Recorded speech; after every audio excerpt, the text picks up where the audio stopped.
Inconstitutionnalité, double degré de juridiction, le procès du dernier gouvernement de Blaise Compaoré soulève tout un débat juridique.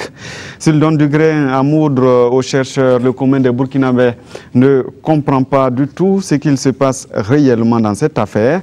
Après tout, il est attendu, selon certains, qu'on fasse la lumière sur ce qui s'est passé le 30 et 31 octobre 2014. Mais quel avenir judiciaire justement pour ces anciens ministres? Controverse se veut pédagogique ce soir.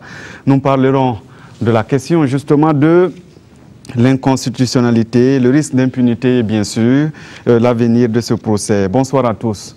Et pour en parler, nous sommes avec monsieur Émile Parguy-Paré du Mouvement du Peuple pour le Progrès. Avec nous, le professeur Seni Ouedraogo, il est enseignant à l'université Ouaga 2.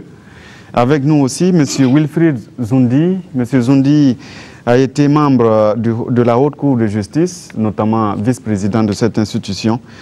C'était sous la transition. Et puis avec nous, monsieur Boubacar Bouda du Congrès pour la démocratie et le progrès. Bonsoir à tous et merci d'être venus. Vous pouvez donc participer à cette émission en nous appelant tout simplement au 25 40 79 03 ou encore en postant un message sur notre page Facebook, facebook.com/controverse-rtb.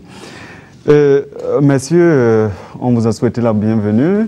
Alors, on l'a dit, hein, on va commencer peut-être par le professeur pour qu'il nous explique un peu de quoi on parle. On a entendu ces derniers temps, professeur, dans ce débat juridico-juridique, on a dit, parler d'inconstitutionnalité. C'est quoi exactement?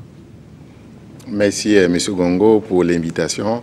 Par inconstitutionnalité, il faut entendre un acte infraconstitutionnel, c'est-à-dire qui est en dessous de la Constitution, ça peut donc principalement être une loi ou un acte réglementaire, c'est-à-dire une ordonnance ou un décret qui contrevient à une disposition de la Constitution. Alors, pour ce qui est justement de cette haute cour de justice, aujourd'hui, quand on parle d'inconstitutionnalité, ça veut dire quoi exactement? Je crois que dans le débat qui est mené actuellement devant la haute cour de justice, plusieurs questions d'inconstitutionnalité ont été soulevées, c'est-à-dire que dans le cadre de la procédure, la défense, c'est-à-dire les avocats des ministres, des accusés, et les avocats des victimes, donc les victimes, par le biais de leurs conseils, ont introduit des actions devant la haute cour de justice. Devant le Conseil constitutionnel. Bon, parce qu'il faut pouvoir distinguer les deux situations. La partie civile, donc les avocats des victimes, ont introduit un recours devant la haute cour de justice pour qu'elle exerce la question préjudicielle, c'est-à-dire qu'elle interroge le juge constitutionnel sur la conformité. Quand on parle de juge constitutionnel, c'est le Conseil constitutionnel. Le juge constitutionnel, c'est le Conseil constitutionnel qui, en vertu de la Constitution, a pour mission de veiller à la conformité des lois par rapport à la Constitution, de veiller aussi à la régulation du fonctionnement des institutions politiques et il est le gardien suprême de la protection des droits fondamentaux des citoyens. Donc, dans le cas d'espèce, plusieurs questions d'inconstitutionnalité ont été soulevées. La première question d'inconstitutionnalité qui vient de la défense, donc des mises en accusation, c'est-à-dire les ministres, ils soulèvent la question de double degré de juridiction qui n'aurait pas été prévue par la loi instituant la haute cour de justice. Pour eux, ils se fondent sur la Constitution, on pourra revenir là-dessus, et les textes auxquels renvoie la Constitution pour dire que le fait que la loi sur la haute cour de justice n'est pas prévue aussi bien dans la phase d'instruction que dans la phase de jugement, la possibilité que la cause des prévenus soit entendue une deuxième fois pour être examinée, c'est contraire à la Constitution. Ils estiment aussi que... C'est-à-dire, tout simplement, en français facile, pour permettre aux téléspectateurs de comprendre qu'il fallait qu'après la haute cour de justice, qu'il y ait une autre juridiction où on pourrait attaquer peut-être le jugement qui serait rendu, le verdict qui serait rendu à la haute cour de justice. Justement. C'est-à-dire que la haute cour de justice, dans ce qui est prévu dans la loi, tranche en premier et dernier ressort. C'est-à-dire qu'une fois qu'il a tranché, les disons, les parties au procès, donc les mises en accusé, n'ont pas la possibilité de demander, si vous voulez, une révision de ce jugement ou de la peine qui aurait été prononcée à leur encontre. Et donc, pour ces victimes, pour les mises en accusation, ils estiment qu'il y a des principes constitutionnels qui prévoient la possibilité qu'une affaire, disons un jugement ou des peines qui auraient été fixées par un premier juge, soit examinées par un autre juge. Et la deuxième question qu'ils soulèvent d'inconstitutionnalité, c'est le fait pour eux qu'il ait été adopté une loi sous le CNT qui permet de régir l'organisation. Notamment en 2015. En 2015, parce qu'il se fonde sur un principe constitutionnel. Et pour se fonderait. C'était en mai 2015. Bon, en mai 2015, puisque vous saviez que depuis la mise en place, depuis l'adoption de la Constitution prévoyant une haute cour de justice, cette instance n'a jamais été opérationnelle. Donc, sous la transition, les gouvernants d'alors ont estimé nécessaire de mettre en œuvre ce mécanisme. Donc, ils ont constaté qu'il y a un certain nombre de manquements dans la législation. C'est donc pourquoi ils ont adopté la loi de 2015. Ce que la défense dit aujourd'hui, c'est qu'il se fonderait sur une disposition de la Constitution qui dit qu'en matière pénale, les lois sont non rétroactives. C'est-à-dire qu'une loi ne peut pas venir s'appliquer à une situation qui était née avant que la loi soit adoptée. Bon, ça, c'est la deuxième question d'inconstitutionnalité qui est connue. Peut-être que certainement, il y a plusieurs questions, mais ce qui est connu, en tout cas, de ma part, à travers la presse, ce sont les deux questions d'inconstitutionnalité. Et on a vu, lors de la dernière séance de la Haute Cour de justice, les victimes, par le biais de leurs conseils, c'est-à-dire leurs avocats, Maître Cam et autres, eux ont introduit, disons, aussi une question d'inconstitutionnalité auprès de la Haute Cour pour dire que la loi ne prévoit pas que les victimes se constituent en partie dans le cadre de ce procès. Et donc, le fait d'avoir pas prévu ça, c'est contraire à la Constitution. Donc, là aussi, ils accusent le manquement du législateur pour n'avoir pas prévu ces mécanismes-là. Donc, je crois qu'on pourrait discuter parce que j'ai moi-même fait une intervention et je pense que la Haute Cour en a tiré une leçon. C'est que dans le cadre de la première procédure, la défense, c'est-à-dire les avocats des ministres, ont saisi la Haute Cour pour lui dire, dans le cadre de l'article 157, alinéa 2e, Monsieur les juges de la Haute Cour, comme la loi que vous voulez nous soumettre, vous voulez nous appliquer n'est pas conforme à la Constitution, nous demandons que vous arrêtez de travailler. Vous demandez au juge constitutionnel d'apprécier la conformité de la loi, c'est-à-dire de constater ou de se prononcer sur le fait que la loi n'est pas prévue une deuxième instance, formation de jugement, pour examiner à nouveau le premier jugement qui aurait pu être prononcé, et que la loi qui est intervenue en 2015, le fait qu'elle vienne alors que l'infraction a été déjà commise en 2014, donc c'est une rétroaction de cette loi. Et la Haute Cour de justice a dit, certainement en se fondant sur une jurisprudence bien connue du Conseil constitutionnel burkinabé, la jurisprudence Séré Adama et autres, le Conseil constitutionnel avait, dans un de ses considérants, dit qu'une loi, elle n'est pas compétente, donc la juridiction constitutionnelle, elle n'est pas compétente pour connaître d'une loi qui est déjà contrôlée. Et en l'occurrence, la loi organique portant institution, si vous voulez, modification de la loi instituant la Haute Cour de justice. Donc le Conseil dit, comme je me suis déjà prononcé une fois, je ne peux plus me prononcer. Donc, certainement, c'est sur ce fondement que la Haute Cour s'est dit, même si je renvoie au Conseil constitutionnel, le Conseil constitutionnel va pas examiner parce qu'il a déjà dégagé un principe qu'on connaît.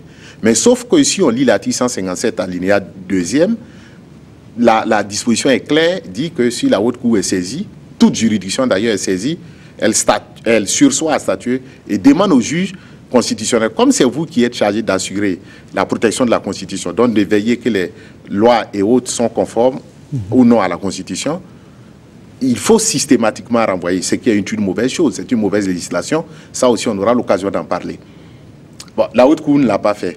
Je crois que les critiques qu'on a dû formuler ont permis à la Haute Cour de faire amende honorable, de sorte que quand les conseils des victimes, les maîtres Cam et autres ont introduit la question de constitutionnalité devant la Haute Cour s'est dit, bon, j'arrête de travailler, je demande au juge constitutionnel de se prononcer. Quand il aura fini de se prononcer, ensuite, moi, je vais reprendre mon boulot. Et je vais terminer sur cette question, parce que c'est assez important. On a constaté que dans la même foulée, les avocats des ministres, donc des mises en accusation, ont saisi directement le Conseil constitutionnel pour qu'il vérifie la conformité de la loi. Je crois que dans le cadre de cette procédure telle qu'elle est écrite dans la Constitution, article 157, alinéa 2e, parce que j'ai eu beaucoup de débats et des gens qui ne comprennent pas bien le mécanisme, on ne peut pas lire de façon mécanique et isolée. Parce qu'on constate que dans la presse, tout le monde est devenu juriste. Donc, alors que ce n'est pas vrai. Tout le monde ne peut pas devenir juriste spontanément. L'article 157, alinéa 2e, il faut le lire parallèlement à un certain nombre de dispositions, notamment l'article... Cet article qui permet aux citoyens de saisir désormais le Conseil constitutionnel directement. En réalité, c'est une lecture littérale que les gens ont. Parce qu'ils lisent la disposition, j'ai vu même entendu des députés du CNT se prononcer, mais ils ne comprennent pas grand-chose au mécanisme. C'est qu'il faut... Il y a un député du CNT qui est là qui va... Ceux que j'ai entendus se prononcer ne comprennent pas grand-chose sur ce mécanisme. Ah, on a même 2 députés du CNT là. Bon, de toute façon, s'ils sont concernés, a été aussi certainement sur ce point, toute modestie gardée, ils n'ont pas compris grand-chose. Pourquoi je l'ai dit? C'est une matière que j'enseigne aux étudiants, que je suis bien. La question préjudicielle, donc l'exception de la constitutionnalité, a été introduite dans notre pays avec la loi organique portant institution, fonctionnement du Conseil constitutionnel, notamment son article 25, qui n'était pas conforme à la Constitution, puisque la Constitution de 91, au préalable, ne prévoyait pas ce mécanisme-là. Donc c'est la loi de 2000 qui, en principe, aurait dû être déclarée inconstitutionnelle sur ce point, qui prévoit ce mécanisme. Et par la suite... mais ce qu'il faut comprendre, c'est que déjà dans la formulation de 2000, la saisie du juge constitutionnel dans le cadre d'un jugement, c'est-à-dire dans le cadre d'un jugement, une partie peut dire, monsieur le juge, ne statuez pas, la loi que vous voulez m'appliquer, elle n'est pas bonne. Demandez au juge constitutionnel de se prononcer sur sa conformité. Mais ce qui était bien dans la loi, dans la disposition de 2000, c'est qu'elle disait que dans ces situations, c'est le Conseil d'État ou la Cour de cassation qui peut demander au juge constitutionnel. Parce que ce que les gens doivent comprendre, le juge constitutionnel, il n'a pas l'avantage qu'il a, il est interprète de la Constitution. Il a le monopole de l'interprétation. Mais ça ne signifie pas pour autant que les juges inférieurs n'ont pas de possibilité d'interpréter la Constitution. C'est pourquoi il y a un mécanisme de filtre qui permet aux autres juges de dire oui ou non. Et le Conseil d'État et la Cour de cassation en dernier ressort. Sous le CNT, on a vu un cafouillage juridique, légistique en tout cas. Bon, on gomme cette disposition et puis on nous fait sortir une formulation. En outre, bon, je vous fais l'économie des autres dispositions. En outre, tout citoyen peut saisir directement ou indirectement. Et puis, pour certaines personnes, cette disposition signifierait que le citoyen peut avoir un recours direct. Oui, le citoyen peut avoir un recours direct, mais seulement que dans le contrat de constitutionnalité, si on remonte au vieil fondement de la disposition, qu'on n'aura pas le temps de développer ici, il faut distinguer le contrôle a priori qui s'est fait avant la promulgation, qui trouve son fondement dans l'article 152, qui fixe les compétences d'attribution du juge constitutionnel, qu'il faut lire parallèlement avec l'article 155 et l'article 97 de la Constitution. C'est-à-dire que quand une loi est adoptée, les autorités politiques, c'est eux qui peuvent demander au Conseil constitutionnel, donc c'est-à-dire l'Assemblée nationale ou le gouvernement, le gouvernement peut dire, monsieur le juge constitutionnel, la loi que les députés ont votée, elle empiète dans mon domaine. Donc il faut censurer. Ou le Parlement peut dire, monsieur le juge constitutionnel, la loi qui a été adoptée, préparée par le gouvernement, empiète mon domaine. Et une fois que la loi est entrée en vigueur, on ne peut plus... Le juge constitutionnel ne peut plus être saisi dans le cadre du premier contrôle qu'on appelle le contrôle direct, qui est un contrôle abstrait. Il ne peut être contrôlé que dans une deuxième phase. Et dans cette deuxième phase, c'est à l'occasion d'un litige, comme dans le cas d'espèces avec la haute cour. Donc, dans le cas du litige, ce que la Constitution dit, c'est que le citoyen, il peut demander au juge qui doit le juger. Il demande au juge, monsieur le juge, attention, vous voulez m'appliquer une disposition qui est contraire à la Constitution. Je vous demande d'arrêter, posez la question au juge constitutionnel pour qu'il nous dise si la loi est conforme à la Constitution. Et c'est à la suite de cela que, à la suite de la décision du Conseil constitutionnel, qu'on peut commencer. Mais malheureusement ou heureusement, c'est selon, la haute cour ayant dit que je n'interroge pas le juge constitutionnel, ce qui était malheureux, à partir de ce moment, les avocats ne sont plus aptes à saisir le juge constitutionnel pour se prononcer sur cette question. C'est malheureux, mais c'est comme ça le droit constitutionnel. Sauf que l'article 157, dans son alinéa 3, que moi-même j'ai critiqué, dans une revue française, prévoit que le juge constitutionnel puisse s'auto-saisir. Et ça, ce n'est pas une nouveauté pour nous, parce que pour la mise en place des institutions de la transition, il a fallu que le juge constitutionnel se saisisse de la question pour dire qu'il y a une vacuité institutionnelle, donc il faut que les acteurs se réunissent. Bon, comme vous parlez depuis un certain temps, on va avancer parce que on va poser la question aussi à l'ancien vice-président de la Haute Cour de justice. Tout de suite, on a parlé, vous avez écouté le professeur qui vous a taclé en passant à un moment donné. Alors, votre réaction? Oui, merci d'abord pour l'invitation, pour cette œuvre pédagogique qui naturellement participe de l'information et de la formation des citoyens. Maintenant, pour revenir maintenant à votre question, j'ai écouté avec intérêt le professeur Séné que j'admire beaucoup, qui est pour moi un modèle, mais cependant, je tiens à préciser quand même deux choses. Au CNT, quand même, je pense qu'il y avait des personnes averties également des questions juridiques, qui comprenaient grande chose quand même. Ce qui nous a permis de voter beaucoup de lois révolutionnaires, ce qui nous a permis également de mettre en opérationnalité cette Haute Cour de justice qui avait été une coquille vide. La loi date de 1995, mais n'a jamais été fonctionnée. C'est sous le CNT qu'elle a été mise à l'épreuve de la pratique. Et ça, je pense que de façon objective, de façon honnête, il faut reconnaître ça au Conseil national de la transition et à ceux qui ont prêté cette Haute Cour de justice pour qu'elle soit enfin fonctionnelle. Sauf que l'opérationnalisation vient après les faits. Après les faits, ça même, c'est tous les juristes sans exception, savent bien, lorsqu'on parle du principe de la rétroactivité, il y a des exceptions. C'est vrai que l'article 5 dit qu'on ne peut pas être jugé pour des faits antérieurs à une loi qui a été promulguée ultérieurement, mais il y a des exceptions.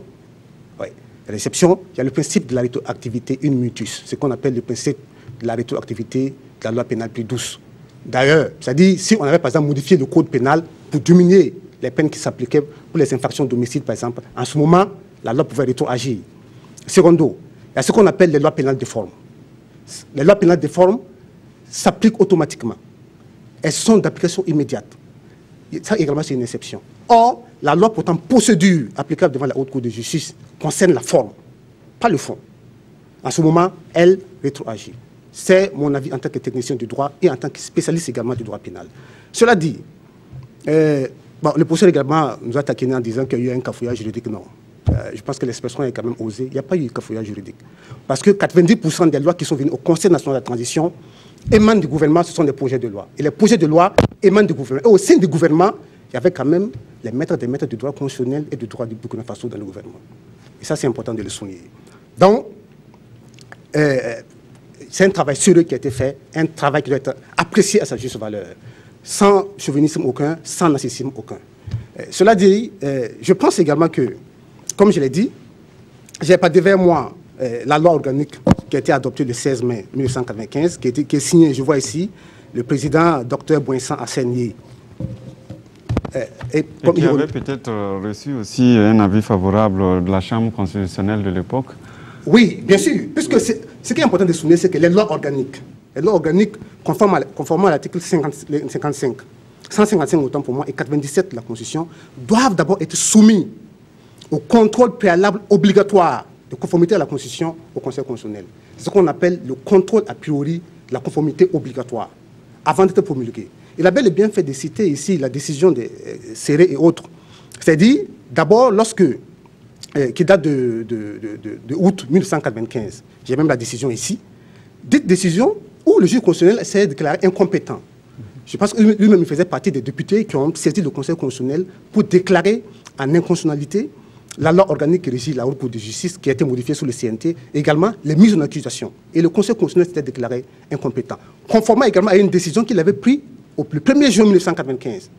Parce que le 1er juin 1995, le CNT avait saisi le Conseil constitutionnel pour apprécier la conformité de la loi organique qui régit la Haute Cour de justice conformément à la Constitution. Et le Conseil constitutionnel a déclaré cette loi conforme. La décision existe. Ce n'est pas un secret de polichinelle. Le courrier confidentiel m'avait publié la décision. J'ai la décision ici. Et dans le même sens, comme il y a eu un contrôle a priori, Maintenant, les avocats demandent également qu'il y ait un contrôle a posteriori. C'est vrai que, conformément à la jurisprudence française, une loi organique peut être contrôlée également a posteriori. C'est pourquoi moi, bon, de mon point de vue, je suis serein parce que ma sérénité n'est pas béate. C'est une sérénité qui est également confortée par un courant jurisprudentiel, constitutionnel également qui existe. C'est vrai qu'il peut y avoir des virements, mais ça sera vraiment un revirement abracadabrantesque. Alors, Boubacar Bouda, qui est en face de vous, vous l'avez souligné, hein, j'allais le dire, à l'époque, vous aviez effectivement voulu, on va dire, attaquer cette haute cour de justice. Aujourd'hui, quand vous suivez les débats, finalement, dans quelle position vous vous trouvez? Vous vous dites, c'est peine perdue d'avance ou bien... comment ça se passe? Oui, non. Le sentiment qu'on a n'est pas forcément lié à l'issue probable du procès. Mais le sentiment est lié au fait que les raisons pour lesquelles nous avions pensé à l'époque que certaines dispositions portaient atteinte à la Constitution, on ne nous avait pas suivis. Mais aujourd'hui, on est conforté de savoir que la lumière commence à faire jour. Alors, j'ai suivi ici le développement donc, de mon ex-collègue, le député Zoundi, sur le fait que, voilà, le Conseil constitutionnel s'est déjà prononcé. Ah oui, je vais bien. Mais je crois savoir que la saisine du Conseil constitutionnel a porté, pour le contrôle a priori, a porté sur un certain nombre d'articles. Or, les articles incriminés, à savoir les articles 21 et 33. Ce n'était pas toute la loi qui était contrôlée. C'était pas toute la loi. La question a été posée. La question a été posée. Les spectateurs, je donne une précision avant que vous ne poursuiviez. C'est que le Conseil constitutionnel, effectivement, le même Conseil constitutionnel, hein, puisque ça n'a pas changé, avait donné un avis favorable le 1er juin 2015, justement, à cette loi-là. Justement, vous 1er juin 2015, par rapport à une saisine portant sur la modification de la loi. Et cette modification a concerné les articles 2, 4, 6, 13, 14, 15, 16, 17, 20, 22, 34, 36, où on a ajouté 15 bis, 15 quater jusqu'à 15 6. C'est sur ces questions-là que le Conseil s'est prononcé. Ça, c'est une information importante. Or, ici, la question de constitutionnalité porte sur les articles 21 et 33 qui n'ont pas fait l'objet d'interrogation. Le Conseil n'a pas, s'est pas prononcé sur ces articles-là. Donc, aujourd'hui, naturellement, on peut repartir devant le Conseil pour lui demander de se prononcer sur la Constitution de cet article. Le docteur Émile Paré. Non, mais je vais réagir parce que vous savez, je suis un ancien législateur. J'ai fait 5 ans à l'Assemblée. Et j'ai dit, toutes les lois organiques, avant d'être promulguées, on demande l'avis du Conseil constitutionnel. La loi organique de 1995 a eu l'avis conforme du Conseil constitutionnel dans toutes ses dispositions. Ce qui est querellé en 2015, c'est les modifications et on a demandé l'avis du Conseil constitutionnel. Le Conseil constitutionnel s'est prononcé sur les modifications. Sinon, le Conseil constitutionnel, sur la loi de 1995, s'est prononcé sur le caractère conforme à la Constitution. Donc, il ne s'agit pas de revenir quereller les articles qui avaient déjà eu l'avis du Conseil constitutionnel. Donc, je ne suis pas d'accord. Je ne suis pas d'accord. C'est pour ça que j'ai dit... Oui. On suppose que les articles... Ah oui, ont déjà eu l'avis. Oui, puisque quand le Conseil constitutionnel donne son avis sur la loi, c'est sur l'ensemble des articles. Donc ça, c'est réglé sur la loi de 1995. Le Conseil constitutionnel. Alors, en 2015, il y a eu des modifications. Et on a demandé la conformité encore avec le Conseil constitutionnel, avec la Constitution, et le Conseil constitutionnel s'est prononcé sur ces cas. Donc, aujourd'hui, repartir au Conseil constitutionnel, j'ai dit, moi, vous m'excusez, je suis un législateur, je suis un homme politique, j'ai dit que ce procès, il faut que les gens sachent que la Haute Cour de justice est une juridiction exceptionnelle. C'est une juridiction exceptionnelle. D'exception. Ce n'est pas les tribunaux communs. La composition, vous connaissez très bien. Il y a des députés, il y a des magistrats professionnels. Mais donc, on sait bien que c'est une justice, c'est une instance judiciaire politico-juridique. Donc, aujourd'hui, que les avocats des ministres nous font perdre du temps, en réalité, c'est un empêchement. On ne veut pas de jugement. L'opinion publique a cette perception que les avocats nous font traîner parce qu'ils ne veulent pas le vrai jugement. Et puis on donne la parole au professeur. Sinon, ce n'est pas une question d'inconstitutionnalité. La question de contrôle. Boubacar Bouda. Bon, Enfin, on me dit que l'opinion publique, ah oui, il perd de temps. Il parle au nom de l'opinion publique, alors que l'opinion publique est plurielle. Donc, on serait peut-être aller vers une certaine modestie en nuançant quand même, au lieu donc de revendiquer le monopole d'expression au nom de l'opinion publique. Cela dit, il faut quand même aller dans le fond des choses. La loi a déjà subi donc le contrôle en 1995. Mais n'oubliez pas que dans l'argumentaire, nous avons donc appelé à notre secours donc le protocole additionnel, ou du moins le pacte international. Le pacte. Or, en 1995, le pacte n'avait pas encore été ratifié. Ça veut dire que donc, en 1995, les éléments, notamment sur donc, les normes standards du procès équitable, qui font partie donc, du protocole, n'avaient pas encore été donc, ratifiés, donc ils ne faisaient pas partie de nos corpus juridiques. Donc, de ce point de vue-là, naturellement, le contrôle de 95 pouvait effectivement donc donner donc l'onction donc de constitutionnalité à ces deux articles-là. Aujourd'hui, nous ne sommes plus à un stade où on peut imaginer un procès sans double degré de juridiction. Et c'est donc là le pacte dont parle Boubacar Bouda, c'est le pacte international relatif aux droits civils et politiques, qui a été ratifié, je crois que c'était en janvier 1999. Professeur?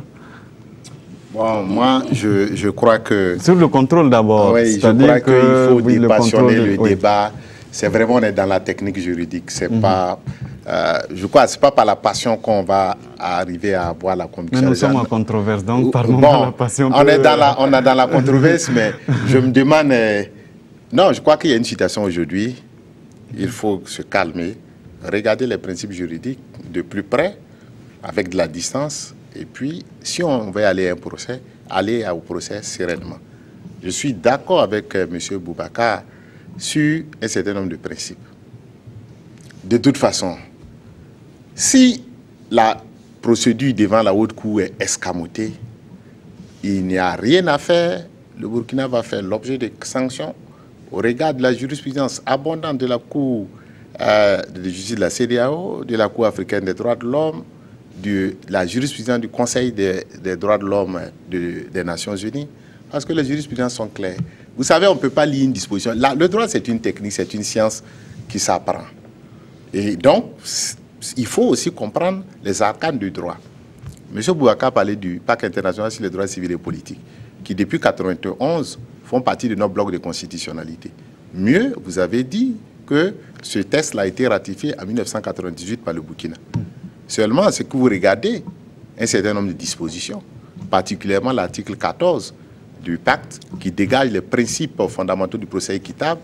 C'est l'une des dispositions pour lesquelles il y a eu le maximum de réserves et de déclarations des États sur le contenu. De façon ramassée, l'article 14 pose le principe que la cause de tout individu soit entendue devant une juridiction.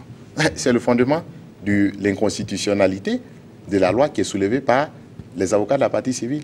Maître Kam a raison de dire que la loi, là, si on la lit parallèlement à l'article 14, il y a un problème. Parce qu'elle ne prévoit pas. Parce que la question de la participation des victimes à un procès fait l'objet d'une abondante jurisprudence internationale. En droit interne, on ne s'est pas prononcé. On a copié une disposition française sur les juridictions d'exception. Mais seulement, c'est qu'on oublie de dire que la jurisprudence du Conseil de la Cour de cassation française est venue suppléer un certain nombre de lacunes que le législateur français n'avait pas prévues. Du reste, au moment de la ratification du pacte international de droits civils et politiques en France, la France avait mis un certain nombre de réserves sur l'article 14. Vous pouvez voir les réserves de la Belgique. Presque tous les pays développés ont mis une réserve. Pour dire, écoutez, le principe de double juridiction, c'est un principe de bonne administration. Ce n'est pas un principe constitutionnel. Mais la plupart des pays africains, dont le Burkina, ne se sont pas prononcés, ont ratifié. C'est pourquoi je vous dis, ce n'est pas le fait de dire que j'ai été député. Parce que ce n'est pas seulement que la ratification, une disposition, elle est complexe dans sa lecture. Donc, par exemple, sur ce point, il n'y a pas de raison, sauf que sur le juge constitutionnel burkinabé, et c'est de ça que moi je souhaite qu'on parle. Essaye de combler la lacune du législateur en permettant soit aux avocats, disons à la partie civile, de se constituer, ou en définissant comme la Cour de cassation française, les limites dans lesquelles la partie civile, on connaît bien, parce que M. Zoundi dit que lui, il est un spécialiste, on connaît bien un certain nombre de dispositions, la loi française de 1957, par exemple, qui prévoit que dans le cas d'un accident impliquant un véhicule de l'État, on ne peut pas se constituer partie civile devant une autre juridiction, mais on peut le faire devant la juridiction. Donc, bref, ça, c'est un premier point. Sur la question du double degré. Non, j'explique, j'explique pour qu'on comprenne. Oui. Sur la question du double degré. Sur la question du double degré. D'abord, sur le contrôle. Mais c'est ça que je suis en train de vous expliquer. C'est la question du contrôle, parce qu'il faut comprendre pourquoi il y a nécessité de contrôle. Parce qu'il y a des dispositions qui posent des principes qu'on doit pouvoir respecter. C'est pourquoi on va demander le juge. Voilà. Sur la question du double degré de juridiction que les gens évoquent, l'article 14, alinéa 5e du pacte international qu'ils évoquent, mais ils ont tout à fait raison. Le Burkina n'a pas émis des réserves. Puisque la disposition de l'article 5 dit que toute personne qui fait l'objet d'un jugement ou d'une sanction a le droit de faire examiner la sanction ou le jugement devant une juridiction supérieure, conformément à la loi. Conformément à la loi. C'est-à-dire que ici, c'est une disposition internationale qui prévoit une marge nationale d'appréciation. Ce que le législateur burkinabé, y compris celui de 1995, que celui de 2015, n'a pas perçu. Et cette disposition devient plus confortée par le fait que le Conseil constitutionnel lui-même, dans sa jurisprudence assez récente de 2015, dit que le principe de double degré de juridiction est un principe constitutionnel. Donc les partis n'ont même pas besoin, les avocats des ministères n'ont même pas besoin d'aller viser le pacte international, l'article 14, 5e du pacte international. Il suffit de viser la disposition du juge constitutionnel burkinabé, qui a dit l'année passée que toute personne qui fait l'objet d'un jugement ou d'une sanction a le droit de voir sa condamnation ou son jugement réexaminé. On a compris, Wilfried Zoundi. Oui, merci. D'abord, je vais lever quelques incohérences qui ont été dites ici. D'abord, cette question de M. Boudou en disant que c'était cette disposition seulement de la loi organique seulement qui avait été déclarée inconstitutionnelle. Je n'ai pas devant moi ici la décision du Conseil constitutionnel en date du 7 août 2015, dont le considérant suivant, le deuxième considérant, dit ceci, en ce qui concerne la deuxième partie. Considérant que par décision numéro 2015-018 CC du 1er juin 2015, le Conseil constitutionnel, saisi d'une demande de contrôle de conformité à la Constitution par le CNT de la loi organique numéro 20-95 ADP du 16 mai 1995, modifiée par la loi organique numéro 17-2015 CNT du 21 mai 1995, portant composition et fonctionnement de la Haute Cour de justice et la procédure applicable devant elle, a été déclarée conforme à la Constitution. On a dit certaines dispositions.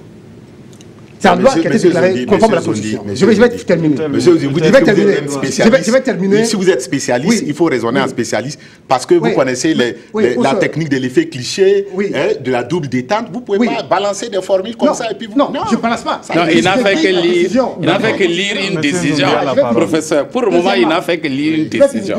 Il n'a pas commenté. Le fait que le pacte international a été ratifié en 1999, or la loi a été adoptée en 1995.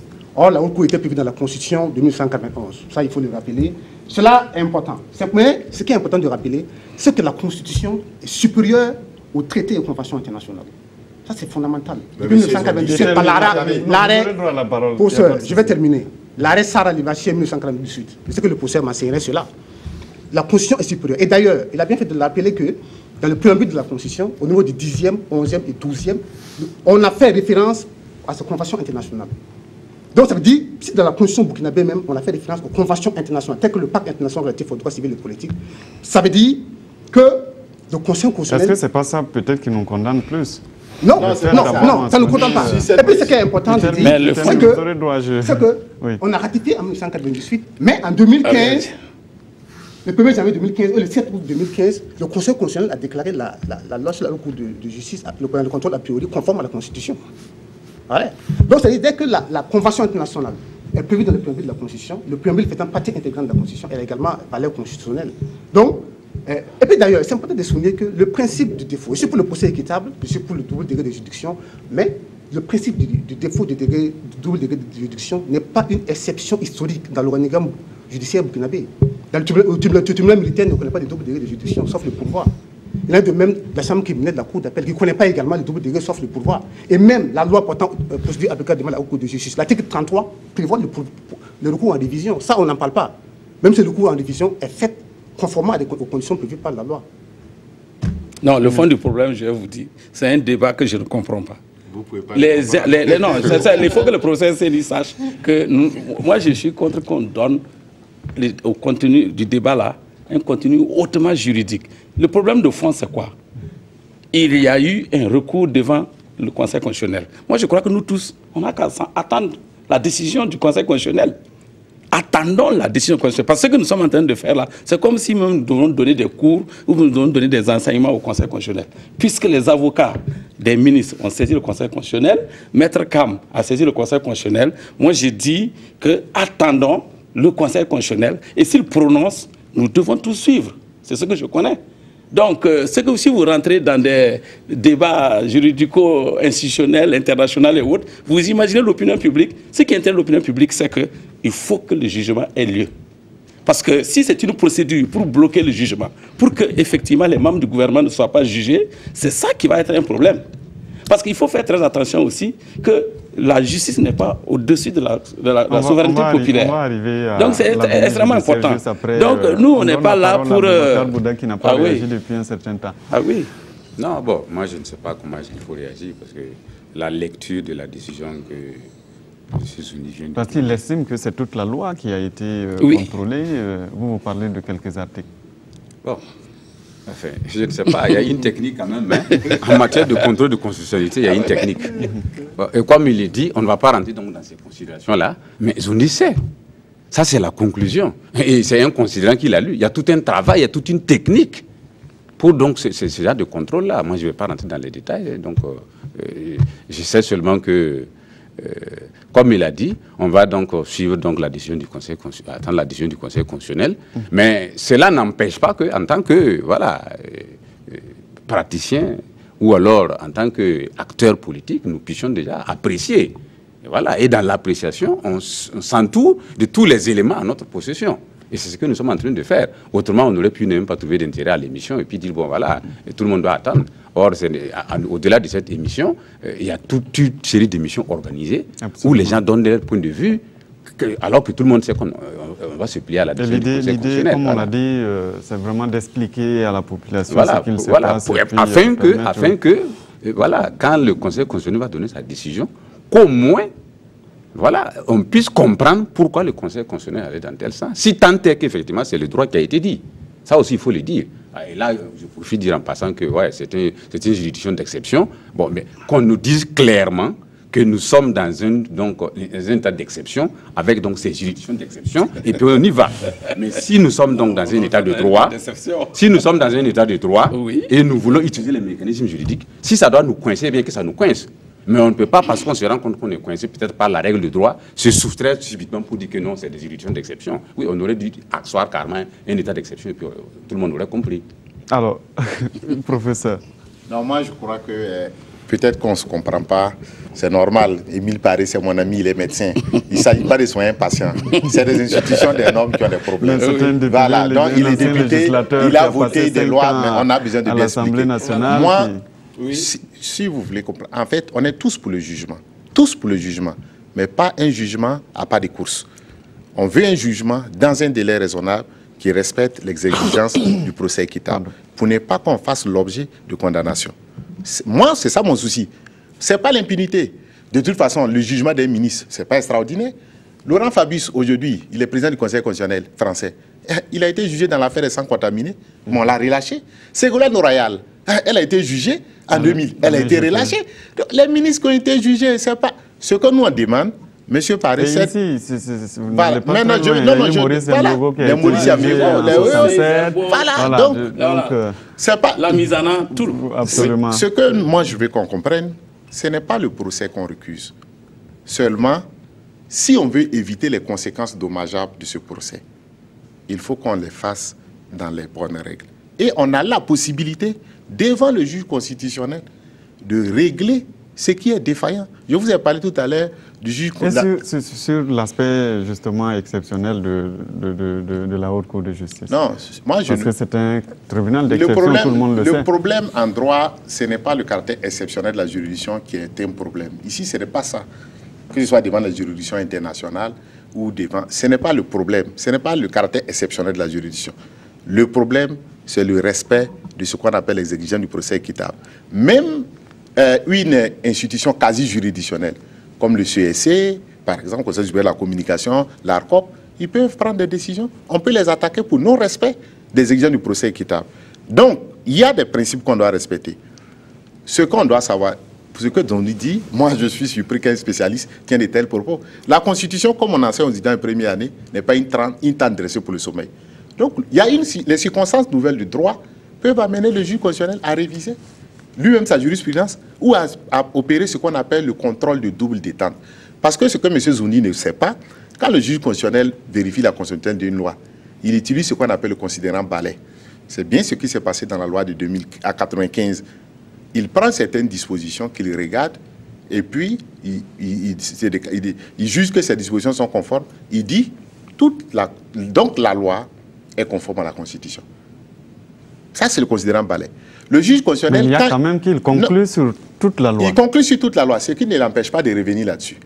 Il peut revenir sur la même loi, principalement sur les dispositions qu'il n'avait pas pris en compte dans le cadre de son premier contrôle, mais il peut revenir s'il y a une circonstance de droit nouveau, une nouvelle. Notamment ici, il a lui-même dit... Mais en 2015, il y avait déjà la circonstance nouvelle, notamment les ratifications qu'il y a eu. Mais la circonstance nouvelle qui s'est posée, personne n'a saisi le juge constitutionnel après qu'il ait déclaré que le principe de double degré est un principe constitutionnel.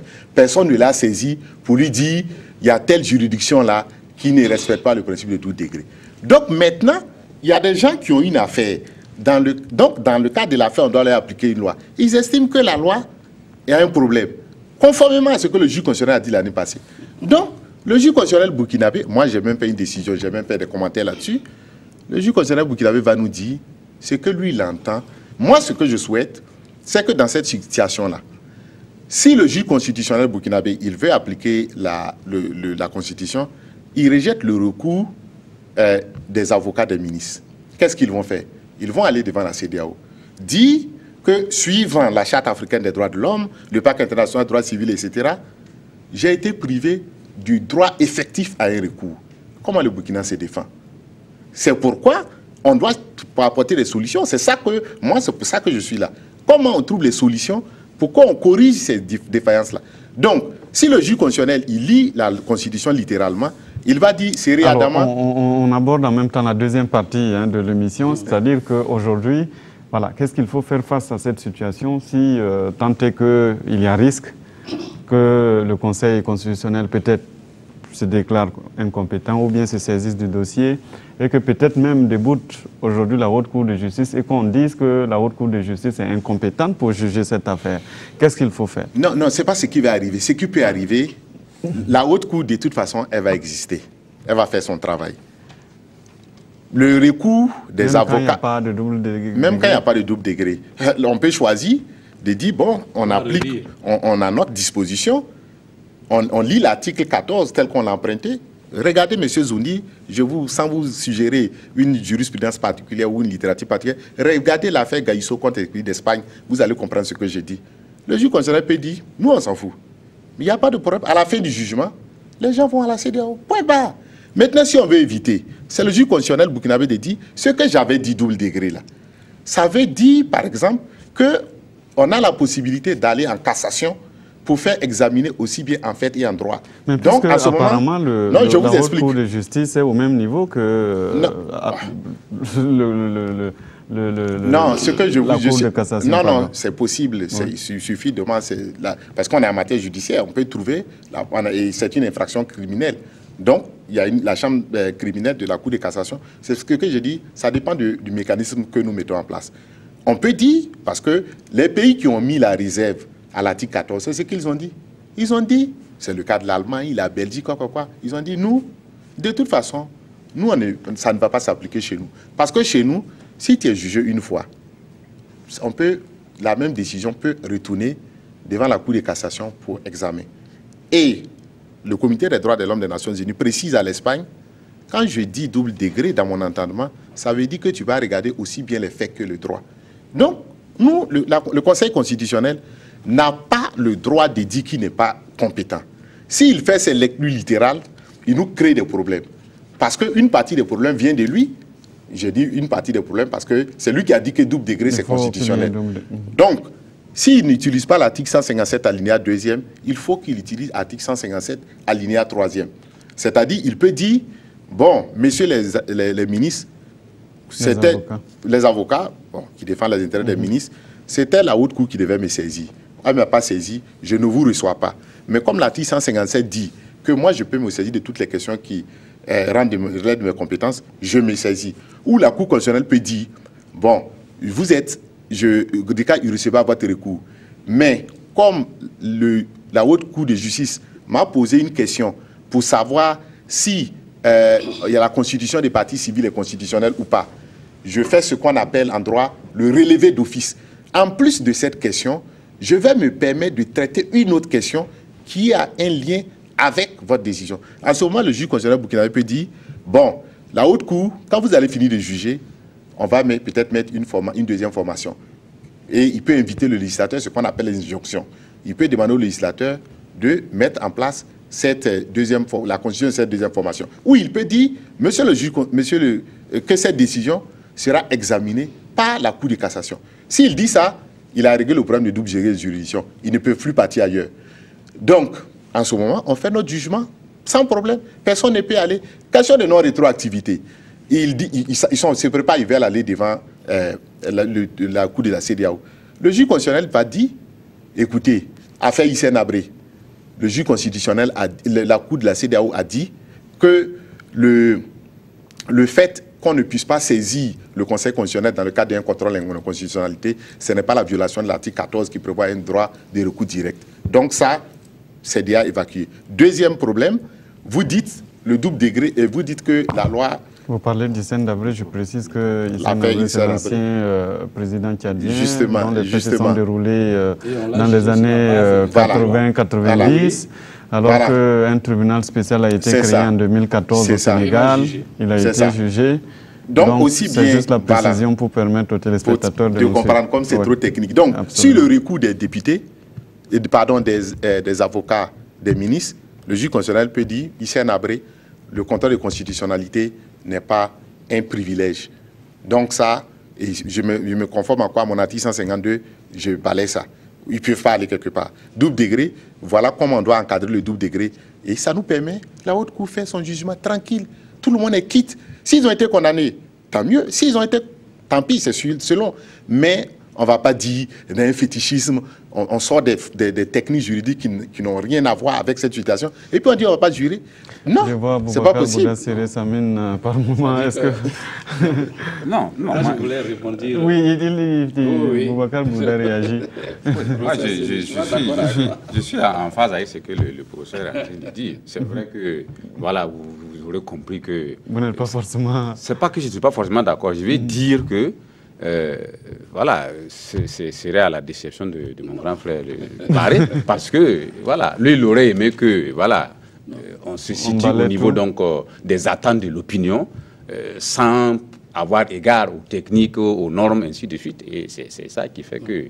Il faut dire qu'on n'est pas encore au fond du dossier. On n'est pas encore dans le fond du dossier, mais comme la forme tient le fond en l'état, il faut déjà donc au niveau de la forme, on soigne donc notre image. Oui, je veux qu'on se comprenne très bien. Parce que le professeur et Bouba donnent l'impression qu'on veut faire un jugement précipité, un jugement non équitable. Mais je dois dire, quand vous regardez le comportement de la Haute Cour de justice, je ne vois pas en quoi il y a une précipitation. Ils ont suspendu leur séance combien de fois? Nous sommes à la 3e suspension. Absolument. Et ils ont dit qu'ils attendent la décision du Conseil constitutionnel. Là où je ne suis pas d'accord avec le professeur Séni, il dit que le Conseil constitutionnel n'a pas le droit de dire qu'il est incompétent. Il a le droit de dire qu'il est incompétent. Non, il dit qu'il a le droit de dire qu'il est incompétent, oui, mais il dit qu'il n'a pas le droit de dire qu'il est incompétent. Le Conseil constitutionnel a le droit de dire qu'il est incompétent et les juridictions, là, la Haute Cour de justice va prendre la décision du Conseil constitutionnel et continuer le procès. Parce qu'il a même cité le cas du Sénat. On aboutit au même résultat. Oui.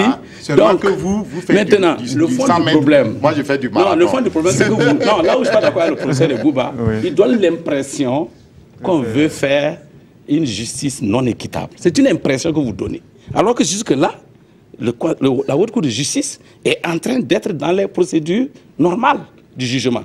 Mais moi, j'interprète en tant que citoyen burkinabé que toutes les questions qui querellent sont des questions déjà réglées. C'est pour ça que je vous dis que les avocats veulent faire du divertissement et pour gagner du temps, pour qu'on n'ait pas un bon procès. Dans tous les cas, nous remettons tous à cette juridiction, la Haute Cour et le Conseil constitutionnel. Bientôt, cette question de procédure va être levée et on va aller au fond. Parce que ce qui nous intéresse, nous les citoyens, là, c'est vrai que je ne suis pas un juriste, c'est le fond. Parce que si on suit la logique de ces gens qui querellent, à la limite, c'est ce que vous avez posé comme interrogation, supposons qu'on déboute la Haute Cour de justice, est-ce que la Haute Cour de justice ne doit plus statuer et attendre qu'on relise la loi organique pour introduire la double avant de reprendre le procès? Le fond du débat, c'est que l'impression des gens, c'est que on a l'impression qu'on veut arrêter ce procès. C'est l'impression. Si vous écoutez l'opinion publique, c'est l'impression. Parce que toutes les questions querellées ont déjà été réglées. Mais il faut éclairer l'opinion. Et pourquoi? Ce que je voulais dire, ce que je voulais dire. Mais vous avez dit que la loi organique, le Conseil constitutionnel a donné sa constitutionnalité. Personne ne s'est plaint depuis 1995. Malgré l'adoption des lois internationales, il n'y a pas eu quelqu'un qui s'est plaint. Jusqu'à toutes ces lois ont été faites, je crois, sous le CDP majoritaire. Oui. Ou bien avec un la législature, c'est le CDP majoritaire. Oui. Jusqu'à maintenant. Oui, avec un président d'Assemblée qui a fait 10 ans. Il y a eu combien de hautes cours jusqu'à cette haute cour? Oui, avec un président d'Assemblée qui a fait, par exemple, 10 ans, qui aurait pu donc se donner la latitude. Oui, mais je crois que le législateur, c'était vous, la Bouba. C'est vous. C'était nous, nous étions ensemble en ce moment. Le Conseil constitutionnel en son temps. Nous étions tous ensemble en ce moment. Non, il faut partager quand même. Le Conseil constitutionnel en son temps. Il faut quand même avoir l'honnêteté de partager. On connaissait la coloration du Conseil constitutionnel en son temps. Ayons le courage de partager ce passé-là, on était ensemble. Oui, oui. Non, j'ai l'impression que M. Paré ne comprend pas grand-chose à notre débat. Vous savez, M. Paré, la Haute Cour n'est pas mêlée à tout ce qui s'est fait là. La Haute Cour ne fait qu'appliquer. Et moi, je pense que jusqu'à présent, la Haute Cour se comporte très bien. Oui. Elle se comporte... Voilà. C'est vrai qu'elle a fait une petite, mais heureusement, elle a eu l'élégance de rattraper. Pour la Haute Cour, il n'y a aucun problème aujourd'hui à la Haute Cour. C'est ça que je voulais Ce sont les lois que vous, les députés, vous avez votées là. Oui. Ce sont les lois-là qui posent problème. La Haute Cour n'a rien à voir avec ça. La Haute Cour lui donne ce que vous lui servez. Donc, ce que nous, on est en train de dire là, permettez à la Haute Cour de faire son travail, continuer de faire son travail dans de meilleures conditions, telles qu'elle a commencé. Si le Conseil constitutionnel burkinabé, comme je vous ai dit, s'il clarifie les choses après un mois, vous allez voir que ça va couler de sources. La Haute Cour ne va faire qu'appliquer. Mais si vous mettez la Haute Cour dans de mauvaises situations, la Haute Cour, de toute façon, elle va appliquer votre mauvaise loi. Parce que n'oubliez pas, on dit en droit constitutionnel, le juge n'a pas un pouvoir d'appréciation de même nature que celui du législateur. Donc lui, il va appliquer ce que... C'est ça que moi, je suis en train de dire. Oui. On ne dit pas que quoi. Ce qu'on dit, permettez à la Haute Cour de faire un travail qui ne va pas être contesté. Demain, on ne va pas dire qu'on a envoyé le Burkina, la Comité des droits de l'homme, on a une décision, on est nickel. C'est bon, ça ne peut même pas dépasser un mois. Le Conseil se prononce. C'est pourquoi quand je vous dis que le Conseil n'a pas le droit de ne pas se déclarer incompétent, c'est-à-dire que si le Conseil ne précise pas tout ça, qui va préciser? C'est le juge de la CEDEAO, c'est le juge de l'Union africaine, c'est le Comité des droits de l'homme des Nations Unies. Au lieu qu'on évite, au lieu d'aller là-bas, le juge constitutionnel n'a qu'à prendre, il prend, on connaît les principes là, il les règle, la Haute Cour fait son travail sereinement. Ça, c'est pas compliqué. Merci. Oui. Je voudrais, à l'instar de M. Paré, dire que je pense que l'attente actuellement de l'opinion publique nationale comme internationale, c'est qu'il y ait un jugement. Et nous sommes pour le jugement équitable. Nous sommes pour un jugement qui respecte les principes fondamentaux en droit humain. Je suis moi-même un défenseur des droits de l'homme. Je voudrais également tétiller un peu mon ami Boubacar qui disait que si nous sommes dans un état d'exception, que nous votons des juridictions d'exception. Je pense que si nous étions dans un état d'exception, l'émission controverse n'aurait même pas lieu. Et d'ailleurs, je me rappelle qu'en 1984, lors de l'ouverture des tribunaux populaires de la Révolution, Blaise Compaoré, qui était ministre de la Justice, disait quoi? Les juges des tribunaux populaires de la Révolution n'ont pas besoin de connaître les vieilles lois. il suffit seulement qu'il se laisse guider par le sentiment de justice populaire. En ce moment, il n'y a même pas d'avocat. C'est le principe de l'inversion de la charge. Nous sommes dans un état de droit et c'est bel et bien votre parti majoritaire qui, en 1995, a adopté la loi organique portant fonctionnement de la Haute Cour de justice. Dans l'opinion publique, on fait croire que ça a été adopté sous le CNT. Ce n'est pas sous le CNT. Et puis, certes, je ne suis pas spécialiste du droit constitutionnel. Moi, je suis spécialiste du droit pénal. Et je donne ce que je sais du droit pénal. Et même parlant même de la saisine directe. La saisine directe du Conseil constitutionnel, la plupart des constitutionnalistes de la sous-région trouvent que c'est une avancée démocratique majeure au Burkina Faso. Et je pense qu'au-delà de tout, ce que nous souhaitons vraiment, et puis dire également que c'est possible que le Conseil constitutionnel consacre une impunité des faits, ce n'est pas possible. Pourquoi? C'est la Constitution elle-même, dans les articles 137 à 140, qui dit que pour juger le président de Faso et les membres du gouvernement, il faut la Haute Cour de justice. Voilà, ce n'est pas une invention de législateur, mais c'est plutôt le constitution de 1991 qui avait prévu de la Constitution. Donc, il ne serait pas possible, il est carrément impossible qu'une impunité de droit ou de fait soit consacrée par le Conseil constitutionnel. Non, monsieur Zondi, je crois aussi que monsieur Zondi n'a pas compris. Ce qu'on dit,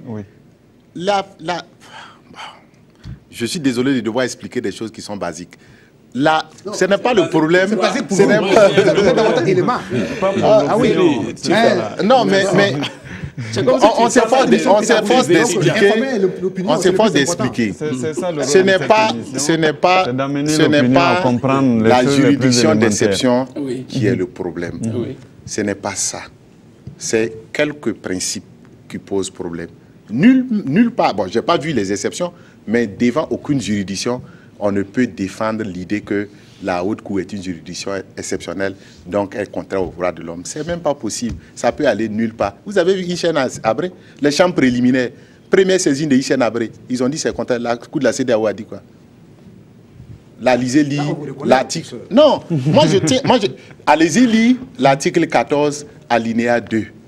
Tout individu qui a commis un acte criminel doit, au regard du droit international, répondre devant les juridictions. Point. Ce n'est pas ça. Ce n'est pas une affaire de dire on va supprimer la Haute Cour. Ce qu'on dit, le Conseil constitutionnel a dit, l'affaire doit être jugée 2 fois. La Haute Cour, pour le moment, ne prévoit pas ce mécanisme. Ce qu'on dit simplement, soit on met un nouveau mécanisme pour permettre que s'il y a un premier jugement, il y ait un deuxième jugement. Point. À vous entendre, il n'y aura pas d'impunité. Tout dépend du Conseil constitutionnel. On va aller voter encore une loi qui introduit ce nouveau mécanisme, ou bien c'est le Conseil constitutionnel qui dit voilà le nouveau mécanisme. Il faut expliquer c'est ce que je vous ai expliqué. Parce que si tu ne nous expliques pas là. C'est ce que je vous ai expliqué, M. Paré. J'ai donné l'exemple tout à l'heure de la France. J'ai dit, quand la France a été épinglée pour non-respect de l'article 14, alinéa 5e, la France dit non. Et la Cour de cassation, c'est elle qui a comblé. La Cour de cassation a dit, il y a la possibilité de faire le pourvoi devant moi. Donc, le pouvoir créateur du juge constitutionnel aussi, c'est ça, à travers son pouvoir d'interprétation. C'est pourquoi, quand je vous disais tout à l'heure, que si le juge constitutionnel dit il se tient à sa jurisprudence Séré Adama, il dit, bon, écoutez, moi, je ne suis pas compétent, il ne nous rend pas service. Puisqu'il nous oblige à aller continuer les débats à Abuja. Ce n'est pas utile. Donc, ce que le juge constitutionnel peut faire, à mon avis, comme c'est lui, il a commencé par dire que c'est un principe constitutionnel, il n'a qu'à nous dire ce que ça signifie. Moi, j'ai même critiqué la décision en son temps. J'ai dit, ce qui n'est pas bon dans la décision du juge constitutionnel, le juge constitutionnel aurait pu nous dire, par exemple, comme en France, pour ce qui concerne les lois pénales et les lois fiscales, c'est à partir de 2018 que ça va s'appliquer, pour permettre aux législateurs en ce moment de mettre le code de procédure civile, le code pénal et les différentes lois en conformité. Mais le juge constitutionnel n'a rien dit. Donc, conséquence, effet immédiat. C'est tous ces détails-là qu'on dit. Soit le juge constitutionnel, dans son pouvoir d'interprétation, il règle. S'il ne règle pas, il fait l'injonction aux législateurs. Il dit, messieurs les législateurs, je vous demande de combler les lacunes, telle lacune, dans tel délai. En ce moment, le législateur comble les lacunes. Et puis, mais ça ne veut pas dire pour autant que le procès sera suspendu. Ça ne veut pas dire que le... Mais il faut qu'on repartit à l'Assemblée combler la lacune. Ça veut dire que, pour répondre à la question du docteur Émile Paré, il y a deux cas.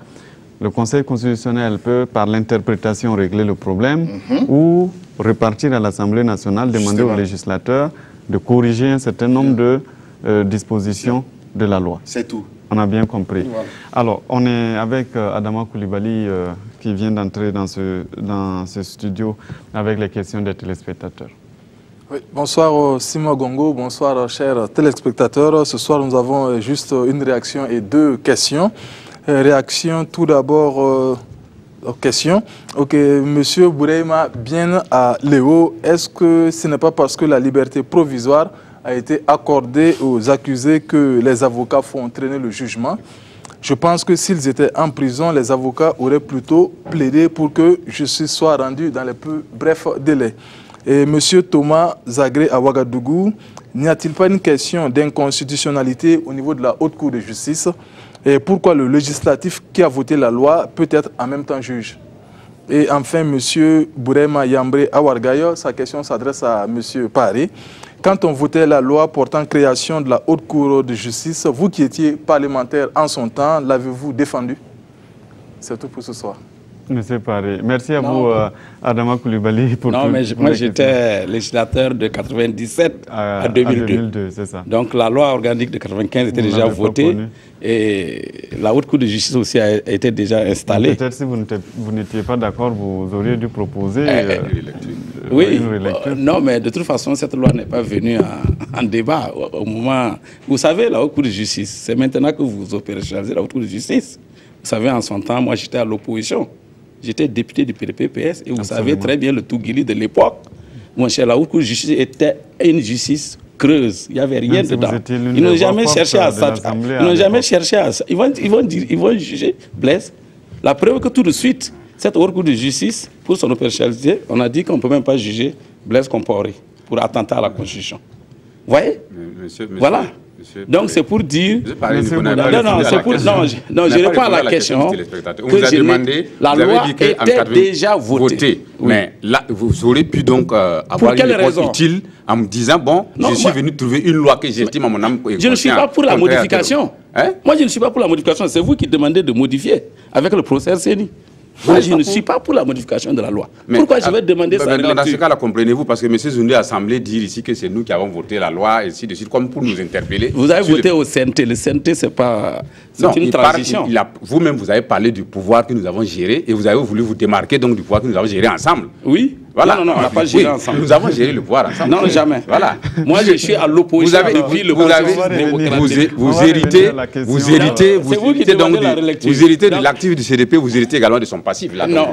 On va revenir à la question. Non, c'est pour dire, donc, moi, j'étais législateur de 97 à 2002. La loi était déjà... Vous n'avez pas proposé... Non, je ne suis même pas pour une modification là. Moi, je suis pour l'effet immédiat de la loi, l'application immédiate de la loi. Vous êtes d'accord avec la loi? Je suis dans cette logique, oui. Voilà. Si le Conseil constitutionnel rejette et le professeur Séni arrive à convaincre le Conseil constitutionnel, c'est tant mieux ou tant pis pour moi. Mais sinon, moi, je suis pour l'effet immédiat de la loi. On n'a qu'à reprendre le jugement. Le peuple va voir, en tout cas, le fond de la question. Monsieur Bouddha, voilà, chacun est libre d'avoir ses sentiments. Là, nous parlons droit. Oui. Est-ce que ce n'est pas peut-être parce que les ministres sont dehors entre griffes, en liberté provisoire, que peut-être les avocats font du dilatoire? Ah bon? S'ils étaient certainement, c'est la question de monsieur... Ça, c'était un commentaire libre pour poser la question. Ça, c'était un commentaire libre. Monsieur Bien... Est-ce que c'est le seul cas où quelqu'un est dehors et puis les avocats... Donc, le procès vous a rappelé ici que c'est une science. Le droit est une science. Et le docteur Paré ne me dira pas le contraire. Quand vous voulez passer quelqu'un en salle au bloc opératoire, il y a des examens préalables que vous ne pouvez pas escamoter. Même si le malade est souffrant, on peut donc lui donner des calmants en attendant. Mais tant qu'on n'a pas fait les examens préalables, on ne peut pas aller au bloc opératoire. C'est la même chose ici. Voilà, maintenant son commentaire, ça c'est peut-être des sentiments qu'il exprime, mais ça n'a rien à voir avec le droit. En tout cas, pour le commentaire, il pense que s'ils étaient en prison, on a pris l'exemple ici donc, du procès d'Issa Nabré. Issa Nabré est détenu depuis quand? Mais ça n'a pas empêché que ses avocats passent par 1001 procédures pour donc garantir un procès équitable à Issa Nabré. Donc, quand on vient dire que c'est parce qu'ils sont dehors, ils sont dehors d'abord parce qu'il y va donc de l'application de la règle de droit. Ça n'a pas été donc l'objet de négociations, c'est l'application de la règle de droit. Quand on a fini l'instruction, il n'y a plus de raison de retenir quelqu'un en prison. Ça aussi, il faut le dire. Les gens pensent qu'en réalité, les différentes personnes qui ont été interpellées, qui bénéficient de liberté provisoire, là, il y en a qui vont attacher à ça des considérations de chez eux. Mais il faut qu'on rappelle que c'est aussi dans le respect de la règle de droit. Autrement, c'est insulter l'intelligence des juges qui mettent ces gens dans la liberté provisoire là. Et là, moi, je regrette. On a compris. Alors, Thomas Zagré, là encore, qui nous sort une autre inconstitutionnalité, le fait que les juges, les députés, siègent à la Haute Cour de justice. Professeur, peut-être éclairez-nous. Est-ce que là aussi, ce n'est pas une inconstitutionnalité? Non, bon, moi, je pense que je suis venu ici dans un but, je dirais, constructif. Moi, je vais aider à ce que les procédures... Parce que M. Paris est en train de parler. C'est mon ami Paris. Mais je ne sais pas s'il est prêt à payer de l'argent pour qu'on dédommage des gens qui vont aller à Abuja. Je ne suis pas très sûr. Donc, il faut faire... En fait, c'est de tout ça qu'on parle. Si j'ai suggéré à mon ami Zoundi de regarder l'affaire Gaïsso contre la République d'Espagne, il va voir le comité des droits de l'homme a donné 180 jours à l'Espagne pour régler ce problème. On peut éviter tout ça. Monsieur Paris, on peut éviter. Régler les choses correctement, ça ne va pas prendre une éternité. Et puis, on juge les gens tranquillement. Moi, c'est... Maintenant, les inconstitutionnalités, bon... Je ne suis pas avocat des victimes, donc je ne vais pas me prononcer sur cette question. Parce que si je me prononce sur ça, c'est une sorte de consultation. Je n'ai pas été consulté. Voilà. Maintenant, moi, je suis là pour... veut comprendre. Il peut venir à l'université, je suis prêt à le recevoir pour discuter. Mais moi, je suis là pour partager mes idées, pour qu'on mette en place un dispositif qui nous permet de juger sans problème. Alors, oui. Monsieur Zoundi. Pédagogique. En ce qui concerne la question concernant les députés qui sont membres de la Haute Cour de justice, c'est ce qu'on appelle le système d'échevinage, voilà, qui existe dans l'organigramme judiciaire burkinabé. C'est comme le tribunal des enfants, ce qu'on appelle les assesseurs, qui sont des personnes qui interviennent beaucoup dans le domaine des droits de l'enfance, qui peuvent également saisir avec le juge. Il y a de même des assises criminelles. Il y a les jurés qui sont des citoyens, en fonction des conditions de la loi, qui peuvent siéger. Il y a de même concernant également le tribunal commercial, où il y a les juges consulaires qui ne sont pas des juges. Il y a de même également concernant le tribunal du travail, qui reçoit également des assesseurs. Donc, les députés, à mon sens, représentant le peuple. Or, la justice est rendue au nom du peuple. Article 1er de la loi portant cour judiciaire, et même quand on parle des décisions de justice, c'est toujours écrit au nom du peuple. Et le peuple mane, ordonne. Donc, comme il représente le peuple, et la justice est rendue au nom du peuple, conformément à l'élégante formule Honoré de Balzac, c'est une manière également de permettre au peuple également de voir comment la justice est rendue en son nom, à mon sens. Je suis d'accord, sauf que ça doit se faire, on doit pouvoir faire en sorte qu'on reste dans les limites. Article 14, alinéa 1er, tout individu a la possibilité, a le droit de faire entendre sa cause devant un tribunal indépendant et impartial. Tant qu'on reste dans les limites de ça, je crois que ça met. On n'est pas très loin de cela. Bon, non, mais là où je ne suis pas d'accord avec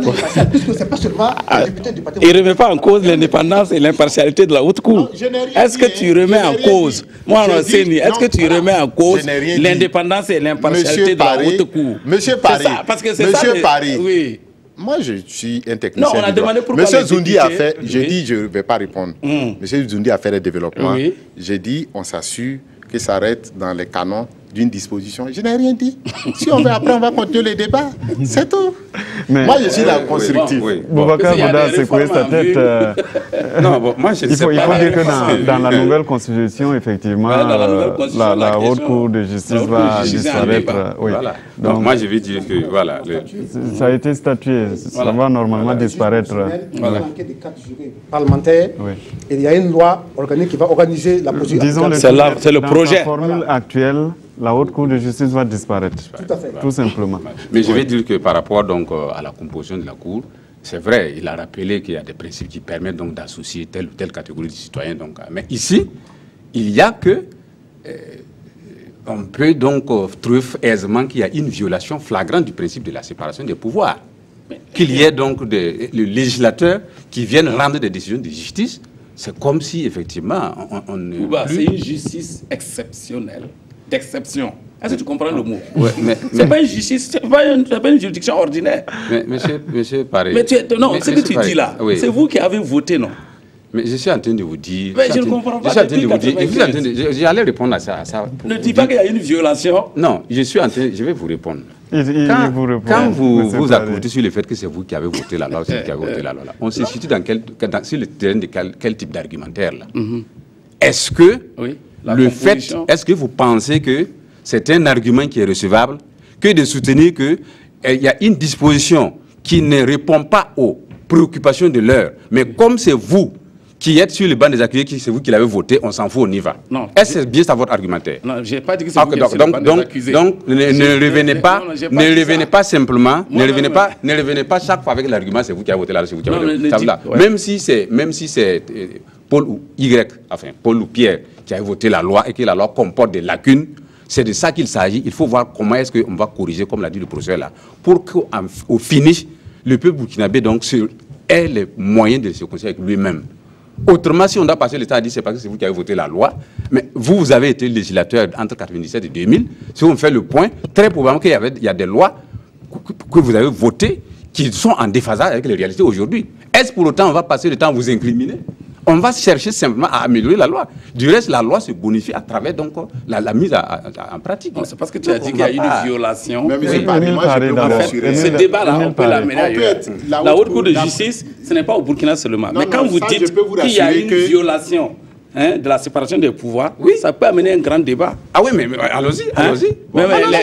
Les hautes cours qui sont en Occident qu'on pense, et les justices qui sont en Occident, mais c'est pas parce que ça existe en Europe qui nomme le président de la Cour suprême et les juges aux États-Unis. Oui, mais c'est pas pour autant que nous sommes interdits donc de faire de l'analyse. Le législateur, le fait qu'il soit présent, veut dire qu'il y a une violation. Ça demande un grand débat. Ça demande un grand débat, mais moi je suis preneur de l'offre là, M. Paré.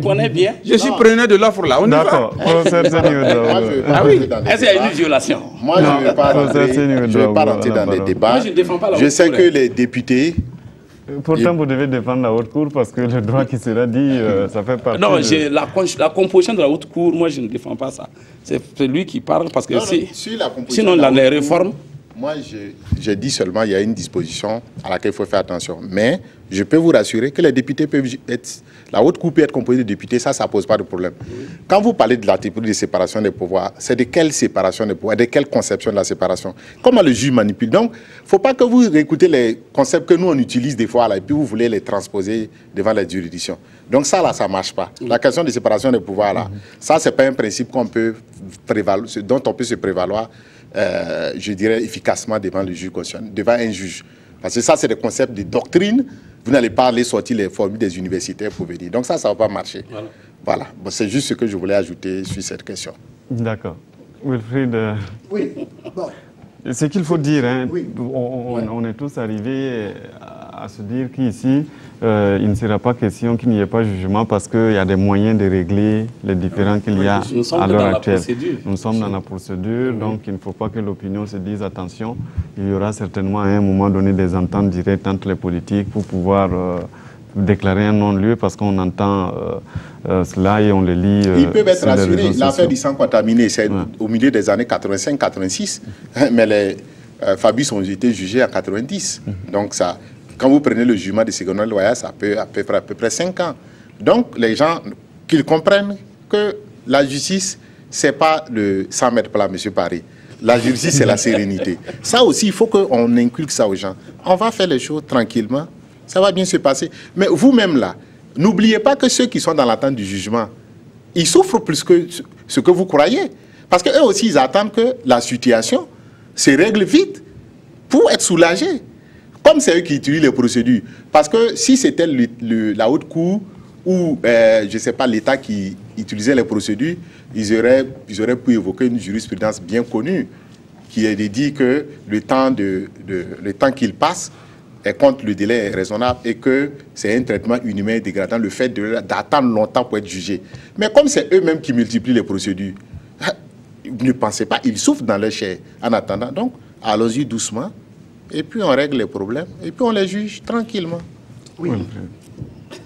Véritablement, je pense que, comme on le dit, le Conseil constitutionnel, c'est le dernier rempart de la légalité. Et ces décisions viennent, entre guillemets, mettre fin à la récréation. Nous sommes vraiment suspendus au basque de ces sages-là pour nous aider à trouver la solution idoine. Et je voudrais rappeler que la Haute Cour de justice n'est pas uniquement composée des députés de l'opposition, il y a également de la majorité. Il y a également des députés de l'opposition au sein de la Haute Cour de justice. Et outre cela, je voudrais également faire une appréciation sur les recours à l'inconstitutionnalité également de l'avocat des victimes. J'ai beaucoup apprécié cela, parce que c'était important, c'est quoi?